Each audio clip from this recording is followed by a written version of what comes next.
Laki-laki itu kerja. Laki-laki itu kerja. Gua kerja keras makanya aspri gua 311. Laki-laki itu perlu harga diri. Itu saran saya. Laki-laki itu nggak boleh hanya nyinyir, kerja keras.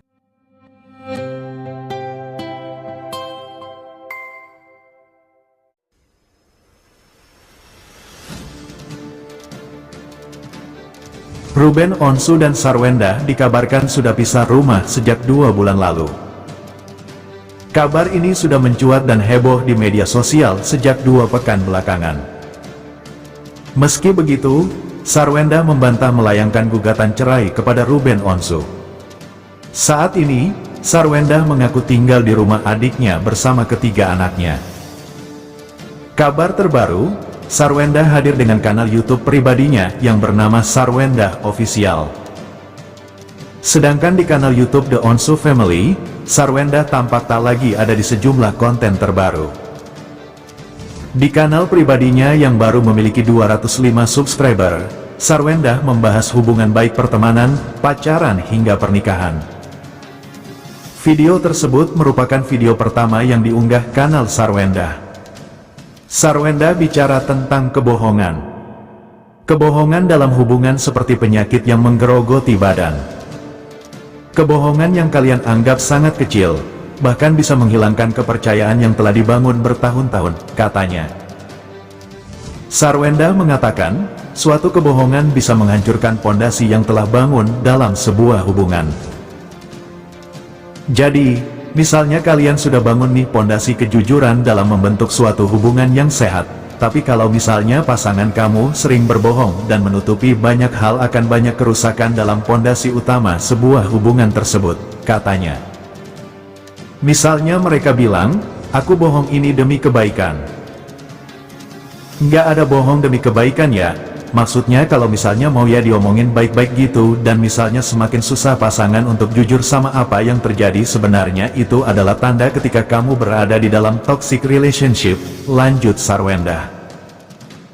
Akan mudah jika hubungan tersebut baru sebatas pacaran.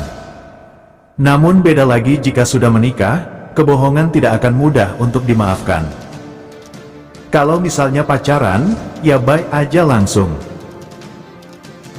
Kalau misalnya kalian ternyata sudah di dalam hubungan yang lebih dalam lagi, misalnya di pernikahan, emang bisa langsung baik kayak gitu? Ya, enggak bisa. Tegasnya.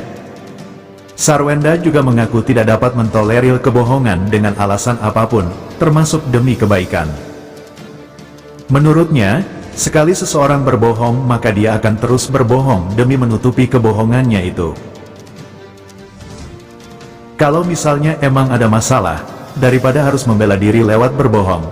Terus kalau misalnya udah sekali berbohong, biasanya akan banyak kebohongan-kebohongan lainnya untuk menutupi kebohongan-kebohongan yang sebelumnya. Jadi bohongnya ujung-ujungnya nggak akan berhenti-berhenti. Jadi enggak ada tuh yang namanya bohong untuk kebaikan, kata perempuan 34 tahun itu. Sekali orang bohong, dia akan langsung toksik, makin bohong terus. Jadi, utamakan kejujuran dalam membangun hubungan yang baik ya, katanya.